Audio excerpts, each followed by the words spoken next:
Hi hello, നമുക്കൊരു get ready with me ആയാലോ. ഞാൻ ഫസ്റ്റ് തന്നെ ലിപ് ബാം ഇട്ട് കൊടുത്തിട്ടുണ്ട്. ഇത് ആക്ച്വലി ഞാൻ ചിങ്ങം ഫസ്റ്റിന് എടുത്ത വീഡിയോ ആണ്. നമുക്കിനി മോയ്സ്ചറൈസർ ഇടാം. ഇതെൻ്റെ ഇപ്പോഴത്തെ മോസ്റ്റ് ഫേവറേറ്റ് മോയ്സ്ചറൈസറാണ്. ഇത് വന്നിട്ട് ലാക്മേയുടെ 9 to 5 skin styling collection ലൂമി light cream highlighter in moisturiser. ശരിക്കും ഇത് നമ്മുടെ സ്കിന്നെ നന്നായിട്ട് ഹൈലൈറ്റിങ് ചെയ്യും. ഇതൊരു സ്റ്റോപ്പ് ക്രീമിൻ്റെ എഫക്റ്റ് അതൊരു എഫക്റ്റ് ഇത് തന്നെ ഇട്ടിട്ട് ശേഷം കാണിച്ചു തരാം. ആക്ച്വലി ഇതിനൊരു ചെറിയൊരു പിങ്ക് പോലെയുണ്ട്. പക്ഷെ നല്ല അടിപൊളി സാധനമാണ്. ഒരു സൈഡ് മാത്രം ഇട്ട് കാണിച്ചു തരാം. Look at that glow. അടിപൊളിയാണ് സീരിയസ്ലി ഗൈസ്. ഇതൊരു കിടിലം സാധനം. നമുക്ക് ശരിക്കും പറഞ്ഞാൽ ഒരു നൈറ്റ് പാർട്ടിക്കൊക്കെ പോകുമ്പോൾ ഇത് മാത്രം മതി. കാര്യം സൺസ്ക്രീൻ ഉണ്ടല്ലോ, അപ്പോൾ ഇത് മാത്രം മതി. ഒരു കിടിലം സാധനമാണ്. എനിക്കൊക്കെ ഭയങ്കര ഗ്ലോസി ആയിട്ടിരിക്കുന്ന സ്കിന്നാണ് ഇഷ്ടം. കണ്ടില്ലേ? പിന്നെ നമ്മുടെ സ്കിന്നുമായിട്ട് അങ്ങ് അബ്സോർവ് ആകുമ്പോഴത്തേക്കും ഇത് ഭയങ്കര അടിപൊളി. നമുക്ക് ഒരു നാച്ചുറൽ ആയിട്ടുള്ള നല്ലൊരു ഗ്ലോയും ആൻഡ് ഓൾസോ ഇത് പറയുന്നത് നമുക്ക് ഹൈലൈറ്റിംഗ് കൂടെയാണ്. സീരീസ് നമുക്ക് ഫൗണ്ടേഷൻ്റെ കൂടെ നമുക്ക് മിക്സ് ആക്കി ഇടാം. പക്ഷേ ഞാൻ ഫൗണ്ടേഷൻ ഇടാത്തതുകൊണ്ട് ഞാനത് ട്രൈ ചെയ്തിട്ടില്ലാത്തത് കൊണ്ട് എനിക്കത് അറിയത്തില്ല. പക്ഷേ ഇടുന്നവരുണ്ട്, ഇട്ടിട്ട് നല്ല ഭംഗിയുള്ളവരുണ്ട്. ഞാൻ ഇടാത്തത് എനിക്കല്ലേ അതിനെപ്പറ്റി വലിയ ഗ്രാഹ്യമില്ലാത്ത കാര്യത്തിൽ നമ്മൾ പറയാൻ പാടില്ല. പിന്നെ ആസ് യൂഷ്വൽ സൺസ്ക്രീൻ. വെയിലിൽ നമ്മൾ സൺസ്ക്രീൻ ഇടാണ്ട് പുറത്ത് പോയി കഴിഞ്ഞാൽ മോയ്സ്ചർ പോയിട്ട് ഒരു പുണ്ണാക്കി മുഖത്ത് നല്ല ടാനം. എനിക്കത് ഇങ്ങനെ പോയാൽ മതി, അന്നേരം എനിക്ക് ടാനം. എൻ്റെ കൈയും എൻ്റെ ഫേസും തമ്മിൽ നല്ല വ്യത്യാസമുണ്ട്. കാരണം എത്ര ഗ്ലൗ ഇട്ടിട്ടും ഞാൻ ഒരു ദിവസം അല്ലെങ്കിൽ ഒരു 15 മിനിറ്റ് ആണെങ്കിൽ ഇപ്പോഴും ഞാൻ ഇച്ചിരി വെയിൽ കൊണ്ട് കഴിഞ്ഞാൽ എനിക്കത് ടാനാവും. പിന്നെ അത് മാറാനാണ് പാടുപെടുന്നത്. ട്രെൻഡിങ് ആയിട്ടുള്ളൊരു സൺസ്ക്രീനാണ് എക്കോളജിക്കയുടെ.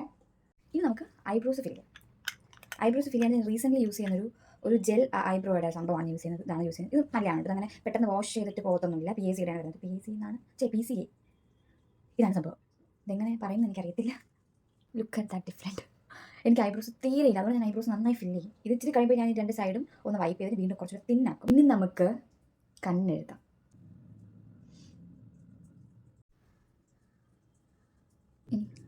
കണ്ണെഴുതുന്നത് നിങ്ങൾ എപ്പോഴും കാണാറുണ്ട്, സോ കാണിക്കുന്നില്ല. കാജലുണ്ട്, സൈഡിൽ മാത്രം വെറുതെ ഒരു ലൈൻ കൊടുത്തു. ഇനി നമ്മൾ തീർന്നു പോയ ഐലൈനറിൽ നിന്ന് തോണ്ടി വരയ്ക്കും. അങ്ങനെ കണ്ണെഴുതൽ പ്രക്രിയയും കഴിഞ്ഞിരിക്കുന്നു. ഞാൻ വെറുതെ മുകളിൽ ലൈൻ ചെയ്തു. പിന്നെ ഇവിടെ നമ്മൾ താഴെ നമ്മുടെ കാജലെടുത്ത് വെച്ചിരുന്നില്ലേ, അവിടെ ഒന്ന് ഇവിടെ ലൈൻ കൊടുത്തു. ഇനി നമുക്ക് എന്ത് ചെയ്യണം? ലിപ്സ്റ്റിക്ക്. എൻ്റെ ഇപ്പോഴത്തെ ലിപ്സ്റ്റിക്കിലെ എൻ്റെ ഒരു ഫേവറേറ്റ് ഒരു ഷെയ്ഡാണ് ഇതൊരു ന്യൂഡ് പോലാണ്. പക്ഷേ നമുക്ക് എല്ലാ സ്കിൻ ടോണിനും നന്നായി ഇണങ്ങുന്ന ഒരു ടൈപ്പ് ഓഫ് ഒരു ഷെയ്ഡാണിത് വന്നിട്ട്. ഇത് നമ്മുടെ മാക്സ് മാറ്റിൻ്റെ ഹോട്ട് ചോക്ലേറ്റ്. ഇതാണ്. നന്നായി കാണുന്നുണ്ട്, കുഴപ്പമില്ല. ഇതാണ് ആയിട്ടുണ്ട്. ഇത് ഫസ്റ്റ് ഇടുമ്പോൾ നമുക്കൊരു എൻ്റെ ചുണ്ടെവിടെ എന്ന് നമുക്ക് തോന്നും. പക്ഷേ ഇച്ചിരി കഴിയുമ്പോഴേക്കും നമ്മുടെ സ്കിന്നായിട്ട് ഭയങ്കര അടിപൊളിയായിരിക്കും. നന്നായി സെറ്റാണ് നമ്മുടെ സ്കിന്ന്. പക്ഷേ വേറൊരു സംഭവം എന്ന് പറയുമ്പോൾ എൻ്റെ മിററിൽ കാണാനും നമ്മുടെ ക്യാമറയിൽ കാണാൻ ഡിഫറെൻറ്റ്. ഇതിൽ കാണാൻ നല്ല കാര്യം, പക്ഷേ അതിൽ കാണാൻ നമുക്ക് നേരിട്ട് കാണുന്നത് കുറച്ചുകൂടെ ഭംഗിയുണ്ട്. പക്ഷേ ക്യാമറയിൽ കാണാൻ നിങ്ങൾക്ക് എങ്ങനെയുണ്ടോ എനിക്കറിയില്ല. പക്ഷേ എനിക്ക് ക്യാമറയിൽ എന്നെ കാണുമ്പോൾ എനിക്ക് വലിയ രസം തോന്നുന്നില്ല. പക്ഷേ നേരിട്ട് കാണുമ്പോൾ സുന്ദരി ആരും പറയും. എന്നെ പോയിട്ട് എനിക്കൊരു തെണ്ടികളുടെ ആവശ്യമില്ല, ഞാൻ മാത്രം മതി ഡ്രസ്സ് ചേഞ്ച് ചെയ്യാം. ഇപ്പോൾ ആരെങ്കിലും നിങ്ങൾ കാണുന്നത് ഞാനും സാരിയുമായുള്ള ഒരു മൽപ്പിടുത്തമാണ്. എന്നെക്കൊണ്ട് ഒറ്റയ്ക്ക് കൂട്ടിയ കൂടുതൽ മനസ്സിലാക്കിയ എൻ്റെ അമ്മ വന്നു. അതിനിടയ്ക്ക് 2-3 അടിയും പടിയൊക്കെ ഉണ്ടായി. പിന്നൊന്നുമില്ല. എന്തിനമ്മ ഇവിടെ വൃത്തിക്ക് കൊടുത്തേരാത്ത? ഇവിടെ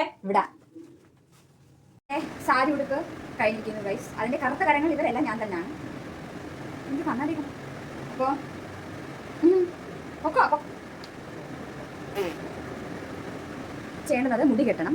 മുടി എങ്ങനെ കെട്ടുന്ന വെച്ചാൽ എനിക്കൊരു പിടിയില്ല. പക്ഷെ പൂ വെക്കണം എന്നുള്ളത് കൊണ്ട് മുടി എങ്ങനെയും കെട്ടും. ഇങ്ങനെ ഒരു സെൻട്രൽ പാർട്ടീഷൻ എടുത്ത് വേറെ ഒന്ന് ട്വിസ്റ്റും ചെയ്ത് കെട്ടിയിട്ടുണ്ടെങ്കിൽ നമുക്ക് പൂ വയ്ക്കാം. അത് ശരിക്കും പറഞ്ഞാൽ പഴയ ഒരു മോഡലാണ് അല്ലേ.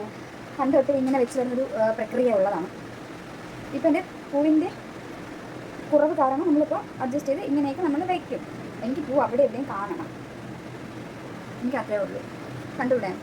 കണ്ടുവിട്ടെ അത് നമ്മൾ ഇവനെ എപ്പോഴും മറക്കുന്നു. മഷ്കാരോ മുഖ്യം വെക്കില്ല. കണ്ണുകൾ വിടർന്ന കണ്ണുകൾ വേണമെന്നുള്ളവർ മഷ്കാരം ഇടണം. ഫാനിൻ്റെ സൗണ്ട് നന്നായി കേൾക്കുന്നുണ്ടോ എന്ന് എനിക്ക് അറിയാം. എന്തെങ്കിലും ഉപയോഗിക്കാൻ പറ്റുമ്പോൾ ഫാൻ പോയില്ല, ചൂടാ. ഇപ്പം കണ്ണുകൾ നന്നായി വിടർന്നില്ലേ. ഞാൻ ആദ്യം കരുതി കുപ്പിവെള്ളം ഇടാമെന്ന്. പിന്നീട് ഞാൻ കരുതി കുപ്പിവെള്ളം നമ്മളിപ്പോൾ ഇടുന്നത് കൊണ്ട് കുപ്പിവെള്ളം വേണ്ട, വാച്ച് ഇടും. നിങ്ങളോട് മാത്രമായിട്ട് ഞാനൊരു സീക്രട്ട് പറയാം, ഈ വാച്ച് ഓടത്തില്ല.